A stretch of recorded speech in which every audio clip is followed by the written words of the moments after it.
It is a name that conjures up ferocity and defines the word predator.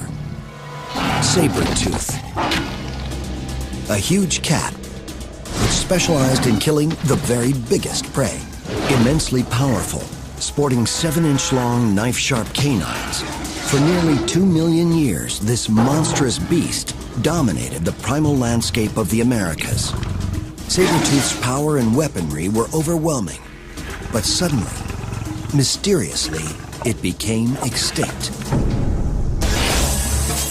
Now, science and state-of-the-art computer technology will take us back 100 centuries and bring this formidable creature back to life. We'll go on the hunt to measure the power of the cat's massive teeth and explore why this killing machine faded into extinction.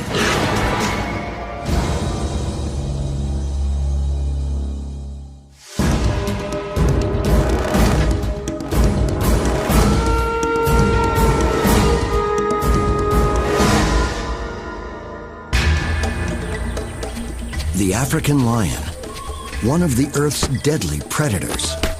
Up to 9 feet long and weighing in at 400 pounds, it rules the savannas and richly deserves its name, King of the Beasts. But as intimidating as it is, the lion pales beside its prehistoric relative, Smilodon fatalis, the saber-toothed cat. Massively built, Smilodon may have weighed up to 750 pounds, 25% more than the biggest male lion, and it carried some serious weaponry. 14,000 years ago, just as human hunters began colonizing North America, this carnivore roamed the continent. But the environment was in a state of flux. Although a 1,000-foot thick sheet of ice still covered the far north, much of the rest of America was a lush landscape.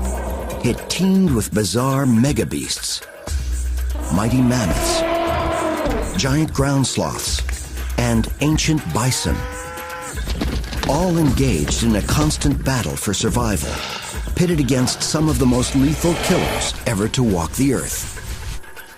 The 11-foot-tall, short-faced bear, the largest bear that ever lived.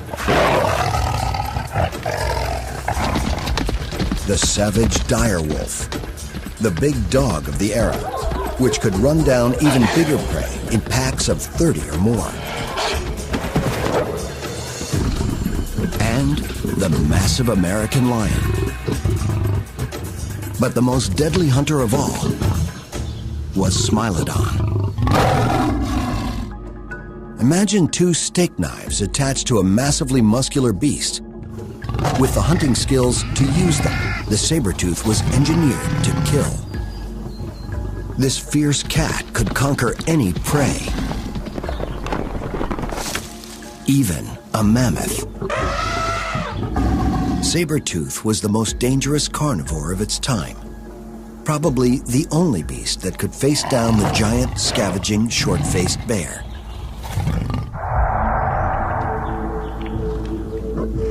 Sabertooth ruled the Americas. Then, about 10,000 years ago, they suddenly went extinct. Today, the only thing left of these extraordinary creatures are their bones and emblematic teeth. But our best source of information comes from an unexpected location.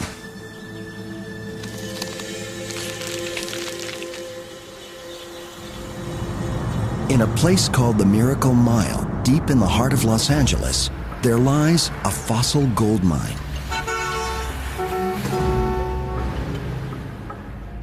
Just off one of downtown's busiest streets, scientists are constantly unearthing America's prehistoric wildlife.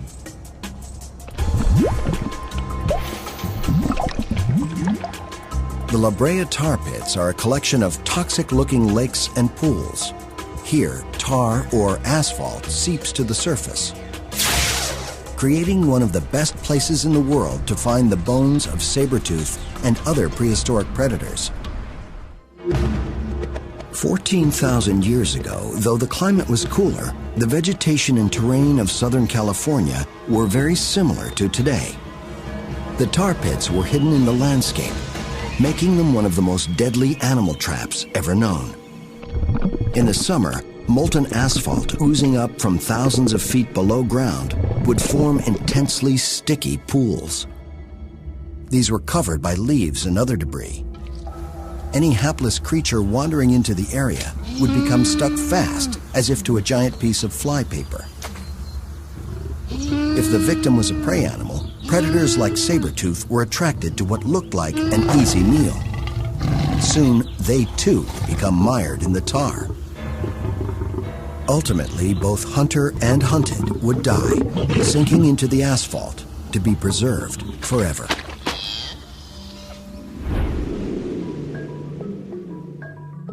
Since excavations began at La Brea about 100 years ago, over 1 million bones have been recovered, including thousands belonging to Smilodon, representing one of the world's biggest collections of saber-tooth bones.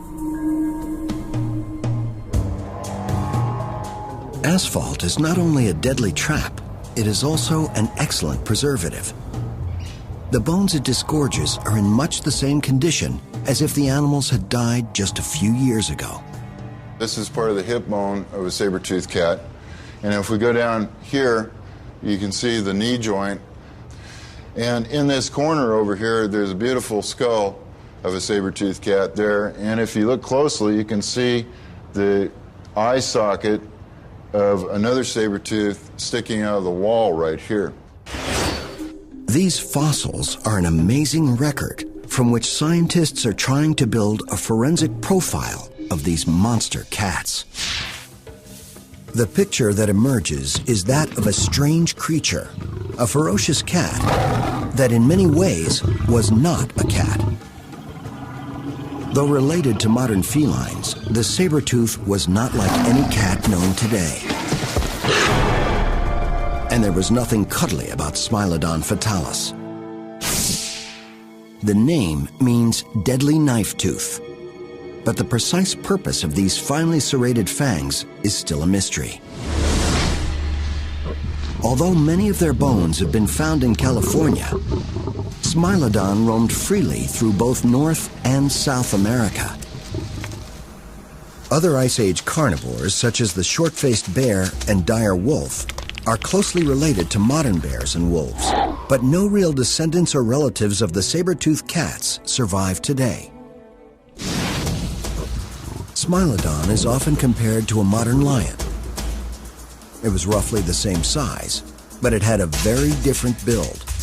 Imagine a lion on steroids. This is a hugely powerful animal. It is muscular beyond Arnie Schwarzenegger's wildest dreams. Smilodon was about the size of a lion, but wouldn't have looked like one. The body proportions and probably the gait and a lot of the behavior would be more similar to a black bear than it would be to a lion.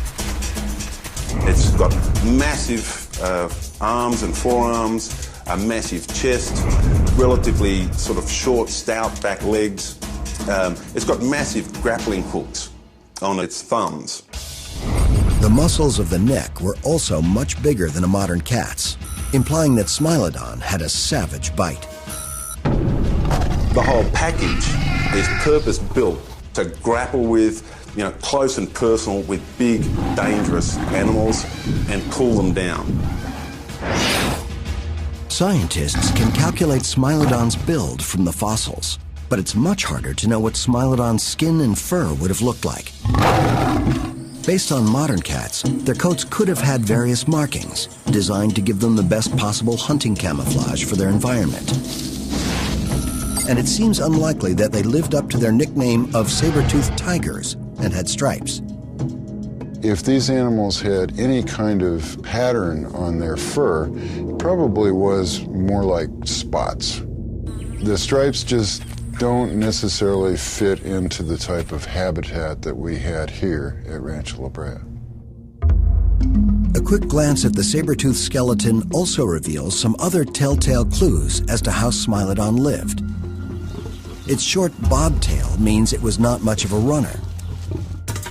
Modern cats, even big ones like lions, use their long tails for balance and turning during high-speed pursuit. Smilodon just didn't have that capability because of the shortness of its tail. This animal obviously was doing something completely different from modern feline cats. If Smilodon wasn't chasing fast-running prey, then it had to have been targeting slower, bigger animals. They would have had to use stealth to get close, and then launch a short-range deadly attack. And the bones bear that out. Sabertooth had oversized front paws with big thumb claws, which scientists believe were for the specific purpose of grappling with extra-large prey. It was a wrestler, not a runner. It was an ambush predator with really short legs and somewhat flat feet. And it was designed to get a hold of its prey, grapple with it, and actually hold it immobile while it was stabbing it. And this was very important. Its whole anatomy is designed to do this. During the Pleistocene, North America was teeming with large herbivores, which provided a massive food supply to any hungry prehistoric predator. Smilodon may have evolved to target the biggest of these kinds of animals, with their tactics reflecting the sheer enormity of their prey. Brute force and killing power might not have been enough. A new kind of killing strategy was now required. In Ice Age America, there was plenty of food for a ferocious carnivore like Sabertooth to prey on. Bison, horses, and camels roamed the landscape, and even giant ground sloths and mammoths were potentially on the menu. But unless saber-toothed cats hunted together, these behemoths were formidable opponents, even for a beast as well-armed as Smilodon. Most modern big cats, such as tigers, are solitary and hunt alone. Only lions, which live in prides, hunt collaboratively to take down very big animals. There's no way to prove whether Sabertooth also hunted in a pack. But there are clues to be found in the collection of bones at the La Brea tar pits. The fossil remains of 2,500 individual saber-toothed cats have been excavated there. Normally, there are way more herbivores than the animals that eat them. But at La Brea, predators outnumber prey by almost 10 to 1, precisely the opposite of what you'd expect. And often the skeletons of several saber-toothed cats are found mingled in with the bones of a single large herbivore. Some scientists believe this is evidence that they were social animals. They envisage a group of Smilodon going after the easy meal of a trapped bison, and then themselves becoming stuck in the tar pits. It's possible that saber-toothed cats lived in social groups or prides, much like modern lions do. A lion pride is a feline sisterhood. It typically consists of 4 to 20 females living with 2 or 3 males. The females do most of the hunting, often in groups. By hunting together, they can go after bigger game. And bigger game means more food. Another potential advantage to group living is that any member of the pride that's injured and too weak to hunt for itself can feed off the kills made by the rest of the group. And among the saber-tooth remains at La Brea, paleontologist Chris Shaw sees evidence that saber-toothed cats were able to survive terrible injuries that would have stopped them from hunting. What we have here is the right side of the pelvis of a saber-toothed cat. This animal is considered by us to be a normally developed individual bone. On the other hand, this bone was from a cat that had a severe dislocated hip. Not only was it dislocated, but the muscle mass around it was ripped and became horribly infected. This animal survived for months, if not years, with this condition. He thinks that injuries like this would have been fatal for an animal living on its own. The fact that these bones healed means it had been supported in a group of saber-toothed cats. Shaw believes that several animals work together and may have even nurtured injured group members, allowing them to feed at group kills and protecting them from other predators. Whether or not you could call it a pack per se or a pride is probably questionable. I would prefer to just call it a social group of some kind. But for others, the idea of saber-toothed cats helping to feed and take care of an injured member of a social group is pretty far-fetched. The fact of the matter is, more likely that they might eat the injured member. I don't think there would be any advantage for Smilodon to live in a pride or to be very social. In fact, social interaction is extremely rare in carnivores in general. It's mostly something that dogs or dog-like animals do. It's not a cat thing. But there's no reason to assume that saber-tooth behaved like modern cats. They might have hunted and lived like modern wolves. In a wolf pack, roughly the same number of males and females live together with very little physical difference between them. Maybe Smilodon actually had a social structure that was more akin to wolves, with monogamous pairs lasting a long time. In lions, the sexes are very different. Males are much bigger and have larger canine teeth than the females, and they have manes. But the differences have nothing to do with hunting. It's mostly the females that do the food gathering. Male lions are bigger and better armed because they are designed to fight to protect the pride and conquer other prides. But in Sabertooth, both sexes were the same size, and both had the same murderous teeth. So that doesn't sound like lions, because if we have a pride situation, males should be going out and fighting males to take over prides. And if they're doing that, there's a big advantage to them being large and bigger teeth and more weaponry, and that's not what we see in Smilodon. Finding the same giant canines in both sexes also rules out the idea that they were some kind of male ornament designed to attract females, the big cat equivalent of a stag's antlers. It's hard to believe that these supersized canines were anything other than what they look like: specialized killing tools. And it appears that nature likes this particular feature.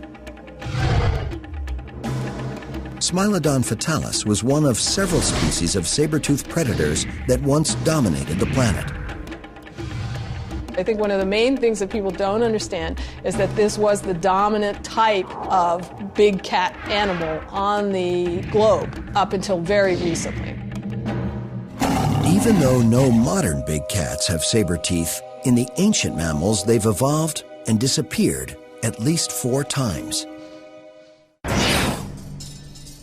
Paleontologist Paul Matthews believes these extra-long teeth evolved in order to allow the cat to puncture the thick skin of large herbivores. Matthews has been testing DNA from Homotherium, the scimitar-toothed cat, a cousin of Smilodon, found in Beringia, the area of the Alaskan and Canadian Yukon through which humans first came to the Americas over 12,000 years ago. And he discovered that Homotherium was eating practically nothing but mammoth. I think we're starting to get enough evidence to say that the saber-tooth morphology that has evolved a number of times in history is all about going after thick-skinned prey.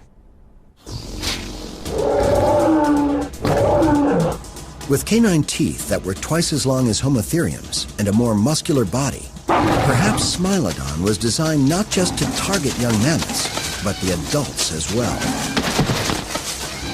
And whether Sabertooth hunted alone or in groups, it seems it was designed to take on all the big prey animals living at the time. It was specialised toward killing big animals, animals bigger than itself.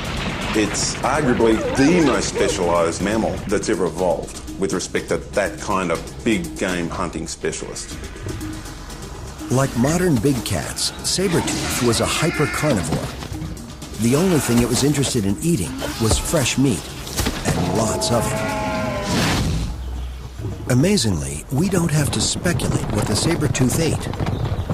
The Smilodons of La Brea make it possible to find out very accurately what was on their menu. The bones are so well preserved by the tar that many of the proteins that were present when the animals died are still embedded. And in those proteins is the evidence of what saber-toothed cats preyed on. At the University of California at Santa Cruz, Kana Fox Dobbs uses the science of stable isotopic analysis to study the diets of prehistoric animals. We're able to tell differences in diet based on if they were preferring one herbivore type over another.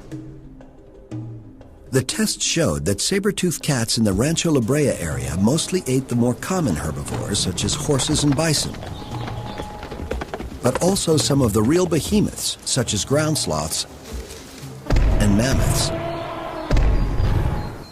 A prehistoric bison weighing in at nearly a ton was certainly a mighty opponent. But modern lions don't need super long canine teeth to kill big prey like Cape buffalo and zebra. So the question remains, why did saber-toothed cats have such big teeth? To try to answer that question, and to try to understand precisely how saber-toothed cats used their fangs, Dr. Stephen Rowe from the University of New South Wales in Australia built a virtual saber-tooth, a digital biting machine that simulates the stresses and strains on a saber-toothed skull.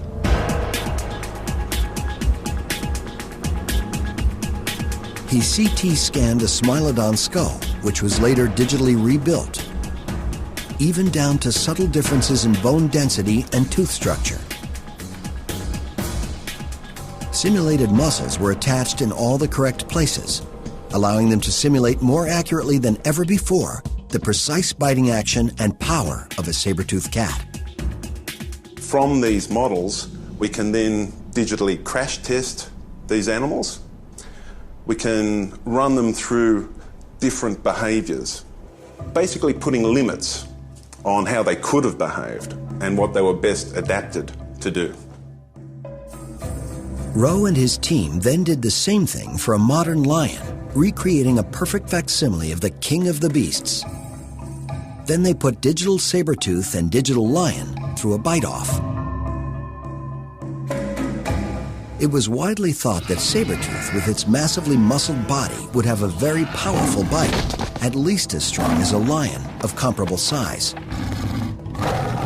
But the bite-off produced a surprise winner. In a nutshell, our results are showing and telling us that Smilodon actually bit like a bit of a pussycat.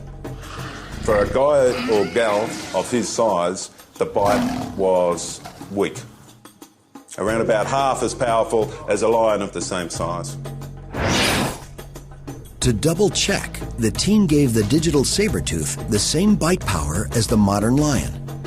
Now when we did that, bang, Smilodon's jaw blew up.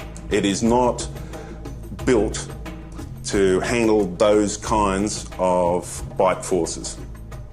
You can see particular points are not just coming close to failure point, they're exceeding it. And that weak jaw seriously constrains the way in which Smilodon actually could have killed things.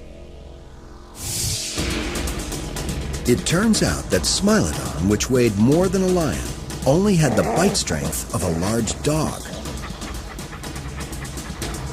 In living carnivores, there's a strong link between bite strength and the size of the animal that a predator can kill. The stronger the bite, the bigger the meal. But if the saber-tooth was such a pussycat, how could it kill such giant prey?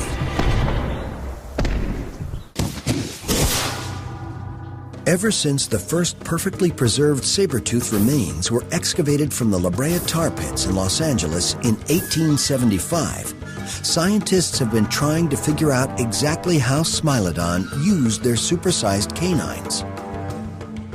In spite of a weak bite, we know they were eating big animals like bison, even mammoths and sloths. So presumably, Smilodon's knife-like teeth were a special adaptation for killing their mega prey.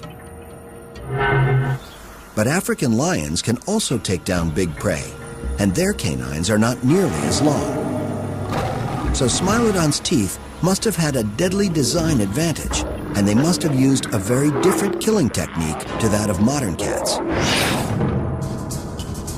Compared to saber-tooths, modern big cats have shorter but sturdier conical-shaped canine teeth, which they use to seize prey and grapple them to the ground. Big cats, such as lions, kill small prey by essentially biting through the back.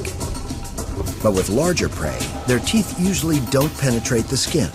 Instead, they either suffocate or choke their victims, clamping their teeth around the carotid artery, causing the prey to lose consciousness within seconds. The modern lion's much more massive skull, with its powerful jaw, is clearly designed to deliver a very different kind of killing bite than saber-tooths. The African lion has these canine teeth that are relatively round in cross-section. They're really peg-like by comparison with these knives that are coming out of the front of the jaws of this animal. So the sabers are extremely long. They're very narrow from side to side. They're fairly broad from front to back. But these knives clearly had some limitations.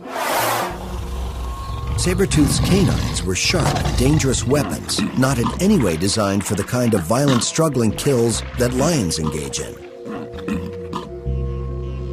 The sabers were strong in the forward-backward direction, but relatively weak and brittle when subjected to side-to-side motion. And that weakness means there were some real limits to where Sabertooth could bite its victims. If it got its canines caught up in the bones of struggling prey, Smilodon was likely to lose a tooth. I don't think an attack along the spine of the prey would have made sense for Smilodon because they had those enormous sabers. They're very delicate, and risk of breakage is high for those saber teeth if they're impact something hard, especially from the side. So if they leap onto the back of an animal and then sink their teeth in, one of their teeth at least is likely to run into a vertebrae and it would snap. A picture is emerging of an incredibly specialized hunter. It ate very big prey, but had a relatively weak bite, with jaws and teeth too delicate to use to drag its prey down for fear of breaking them.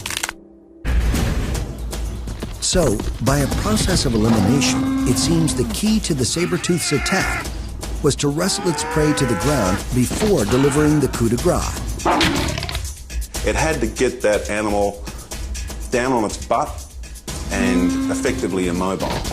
Now, big four-legged animals are tough hombres to mess with when they're up on their 4 feet.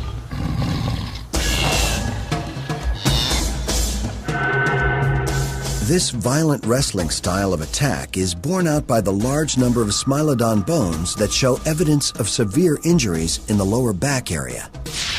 That is indicative of high stresses being placed on that region, which is like when you're trying to lift weights or do something like that, or pull a big weight down, cementing your hindquarters to the ground. You can see how that could really torque the lumbar, the lower back region, and that's where we see a lot of injuries in Smilodon. But this still doesn't explain the real value of Smilodon's enormous teeth. Modern cats may attack by biting, but they kill by suffocating, their teeth clamping down around their prey's throat. It can take between 10 and 15 minutes for an animal the size of a buffalo to choke to death, a long time for a big cat's jaws to remain tightly closed. With teeth like Smilodon's, this technique would have most likely been physically impossible and dangerously slow. Dr. Rowe thinks Smilodon's teeth and skull design were all about making a fast kill.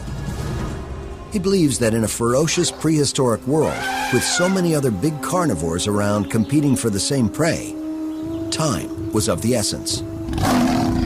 If a saber-tooth didn't kill quietly and above all quickly, it would attract the attention of a whole range of other monster predators that would have been trying to steal its prey. A single saber-tooth might have been able to scare a small number of dire wolves off one of their kills, but that situation would be completely reversed if a large pack of wolves attacked a Smilodon on a kill. And there were even more formidable foes, such as the massive American lion, which may have been 50% bigger than even a Smilodon. And then the gargantuan short-faced bear, which stood 11 feet on its back legs, the biggest and most threatening carnivore in the land. This monster seems to have been a specialized thief that earned its keep by intimidating other predators into giving up their kills. The short-faced bear was so big that even if it was facing off against several saber-toothed cats on a kill, the outcome was in little doubt. The saber-toothed cats went hungry. Smilodon, formidable as it was not the biggest kid on the block. So to be able to kill that big animal quickly has a whole range of potential advantages. And to my mind at least, that is what Smilodon was all about. This law of the jungle was not kill or be killed. It was kill as fast as possible. But how was this death bite delivered? It is time for a prehistoric anatomy lesson. 10,000 years ago in North America, the competition for fresh meat was fierce. The saber-toothed cat's deadly teeth were designed to make lightning-fast kills on the big prey it specialized in hunting. Smilodon had to be able to precisely target its saber teeth to where they would do the most lethal damage with the power to deliver the blow. And it had to be right on target, as there are few second chances in the wild. Smilodon had a hugely powerful neck. Weak jaw, but a very powerful neck. And those neck muscles were used to arc those teeth into the prey and cause massive damage, which kills the prey quickly. The saber-tooth was able to pull the skull downwards at the same time. So it was actually lifting the lower jaw and pulling the skull downwards, driving it through the prey at the same time. So this indicates that this animal had an extra sort of adaptation for biting that we don't see in cats today. The question remains, how, and as importantly, where did Smilodon sink its fangs into its victims? There are two theories, slashing their throats or a disemboweling bite into the guts of the prey. William Ackerston, curator of vertebrate paleontology at the Idaho Museum of Natural History, believes that Smilodon would go for the belly.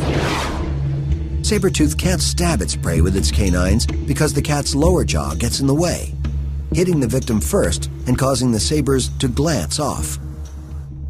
So Ackerston's belly bite theory suggests they used their sabers to make what he calls a shear bite, a long wound down the abdomen of the prey.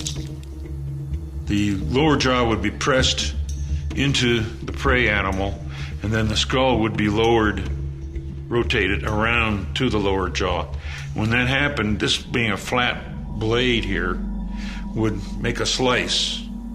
And then as the jaw closed farther, this actually geometrically moves backward into this region of the jaw and elongate the slice. But other saber-tooth experts think there's no way that Smilodon would or even could attack the belly of a large animal like a bison. When I was growing up, I worked as a cowboy on a big ranch. And the one thing you learned about working with cattle is you don't work around their rear end. You always try to control the head. With its relatively delicate jaw and teeth, Smilodon would have risked grievous injury going for a low blow to the belly. Even if it managed to get in for the kill, the thrashing legs of the prey would still be very dangerous. And there's another problem. Even with those twin blades, Smilodon couldn't hurt what it couldn't bite. The problem with the stomach bite is that the stomach has too big a diameter to fit inside the mouth. Despite this long tooth, a Smilodon cannot make a very deep bite. The reason for that is the lower jaw gets in the way. So the animal might get a bunch of skin. It may flay whatever it's trying to kill a little bit, but it's not going to be able to kill it because it simply cannot bite it. No modern cat would attack the stomach of their prey. They almost always go for a killing bite around the throat. And many scientists believe the only logical way for Sabertooth to kill was to go for the throat as well. The neck is more accessible and less well defended than the belly of any big prey. And Smilodon's teeth seem perfectly evolved to make an almost instantaneous kill. There's absolutely no doubt that once you've ripped out an animal's major arteries and/or windpipe, they're going to die much more quickly than if you just try and strangle them. The neck contains more vital blood vessels. You'll get a quicker and more certain kill biting the neck than you will biting the stomach. Martin believes that the saber teeth were designed for a very specific purpose, to cut the throat of the prey. He thinks that Smilodon's canines worked in an almost identical way to a specialized curved assassin's knife. And the interesting thing about this knife is the real cutting edge is on the inside of the curvature. If you have a curved knife like this and you drive it in and you drive it around, the curvature rotates the blade and it cuts itself out while you're stabbing, which is as close to instant death as you're going to have. Professor Frank Mendel is also fascinated by the mystery of how Sabertooth killed its prey. In order to demonstrate and understand how this fatal bite was delivered, Mendel has constructed a biomechanical model of a Smilodon jaw. I'm suggesting that Smilodon simply drove the teeth through the neck, severed the vessels, and then withdrew the teeth. I don't see the need for the extra effort to rip the throat out because I don't think it affects any more lethal damage to the animal. This is laparoscopy versus open surgery. You do as little damage as necessary to get the job done.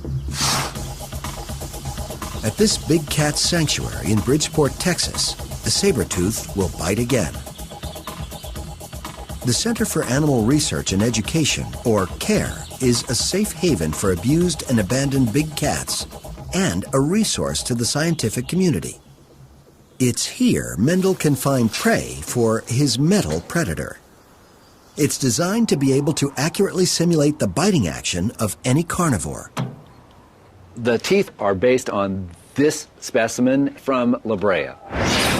Exactly the same detail, the same fit, same sizes, all the rest. Of the carcasses already earmarked to be fed to the big cats at CARE, Mendel is going to use a cow to approximate the size and proportions of one of the Smilodon's favorite delicacies, bison. Most of the animals used at CARE have expired of natural causes. In other cases, the animals are in critical health and are euthanized. We're gonna go. The first experiment will be to try to simulate the so-called belly bite. The test begins. Good.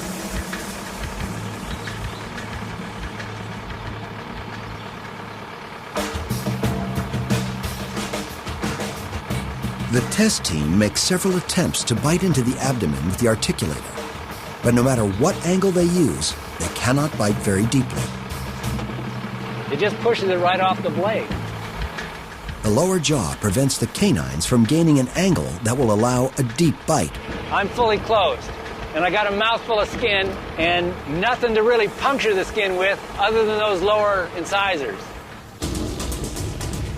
A Smilodon's saber teeth were no accident of nature. They look that way for a lethal reason. But weapons cannot work without tactics, and the Smilodon's killing techniques are still a mystery.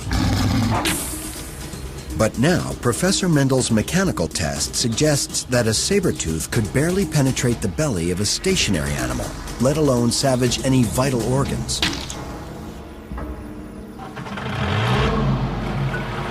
The next target is the neck. The team expects the mechanical Smilodon will have no problem biting here. Good. Hold it! But there is one critical question. How much bite pressure is needed for the teeth to slice all the way through? Computer models showed the saber-tooth couldn't actually bite very hard. Will mechanical tests bear this out? Even with a motionless prey, it is not that easy. But after several tries, Mendel's machine finally penetrates the neck of the cow carcass. Oh, it popped. It popped through. What we've seen here is that both teeth penetrated deeply into the neck. The next question would be, did it catch anything fatal? Did it catch anything lethal, rather, like one of the major vessels? By measuring the bite strength of this model, the team also discovered that precision, not power, was Smilodon's secret weapon. They did not have to bite very hard to punch through the skin, severing vital blood vessels. Between 200 and 300 pounds is what it usually takes to penetrate the skin of the animals. Considering that some humans can actually generate 300 pounds of bite pressure, I think the average cat could do this fairly easily. Once the teeth are engaged, those vessels can be sawed by those serrated edges on front or back. Mendel says that if the teeth cut through both jugular veins, the prey would pass out and bleed to death in a few but long minutes. But if they cut through the carotid arteries, the animal will die almost instantly. So, once it had them down on the ground, Smilodon could easily penetrate the necks of even the thickest-skinned animals. The biomechanical test strongly suggests that it was almost impossible for saber-toothed cats to inflict a fatal bite on the abdomen of the bigger animals they could catch. But to those who favor the belly bite theory, Professor Mendel's test is by no means conclusive. But even if the neck bite was only one potential tactic of a versatile predator, this experiment does confirm that Smilodon's knife-like canines were uniquely suited for killing, with a fast bite to the neck of its prey. It may have had different approaches for different size animals, and it may have depended on the actual situation at the time. But basically, it is going to be using those claws to get that big guy on the ground and exert force onto the front end, onto the animal's head and neck. The test also shows that these specialized teeth also had limitations. It is this specialization that may have led to the demise of the saber-toothed cats.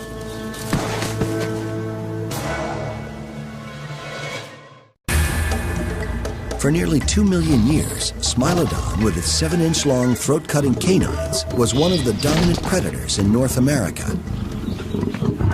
Whether the bite was delivered to the neck, the belly, or any other part of a prey's anatomy, the saber-tooth was a killing machine.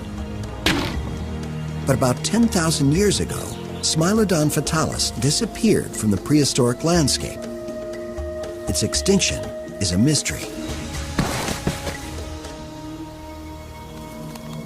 But around the same time as the saber-tooth disappeared, other apex predators arrived on the scene. And they arrived on 2 feet. Early hunters most likely made their way across the land bridge between Russia and Alaska, and some have speculated that it was they who killed off the saber-tooth. But there is no evidence that humans actively hunted the saber-tooth. In fact, there's no evidence of any interactions between humans and Smilodon. It seems more likely that they gave this fearsome predator a wide berth. These two species probably avoided each other. I'm sure humans would find a saber-toothed cat quite threatening. But early humans had one thing in common with the Smilodon. They coveted the same meat, and there was only so much of that meat to go around. Although the then small human population could not have eaten all of the game, they could have begun and hurried along inexorable extinction events, which took the Smilodon along for the fatal ride. The end of the last ice age was a lean time for the predators that specialized in big prey. It wasn't just the saber-tooth that disappeared. Great packs of dire wolves were wiped out at the same time. And the last to go was the giant short-faced bear.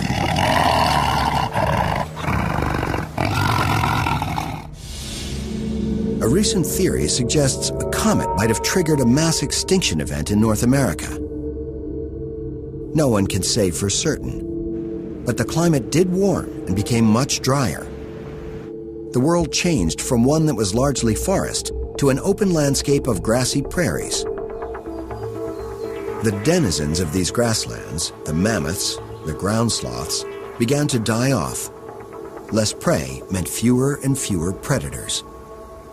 The only animal big enough to be worthwhile for a saber-toothed cat, or for that matter for a lion, was the American bison. But the American bison changed from a woodland bison to a prairie bison. And prairies are unsatisfactory habitat for even modern cats. So here you had a situation where the only suitable prey was living in an area where you couldn't catch it. And Sabertooth was such a specialized hunter of big animals that it couldn't adapt to smaller prey. A Smilodon couldn't even bite a rabbit because the teeth would get in the way. The most perfectly equipped creature for killing big animals was over-equipped for the New World. It is a beautifully adapted animal for getting large animals onto the ground and then killing them quickly. Frankly, it's not very well designed for anything else. And that may well be at the heart of explaining why Smilodon isn't around anymore. Today, the closest thing to a modern sabertooth is Borneo's clouded leopard, a medium-sized tree-dwelling cat with unusually long canines. This leopard is not a direct descendant of the sabertooth, but this rare creature is living proof that the deadly design of a sabertooth can still be used as a weapon of killing precision. Today's natural world has made this design all but obsolete, but worlds can and will change. The art of killing always strives toward perfection, and given the chance, a saber-toothed cat might well evolve again.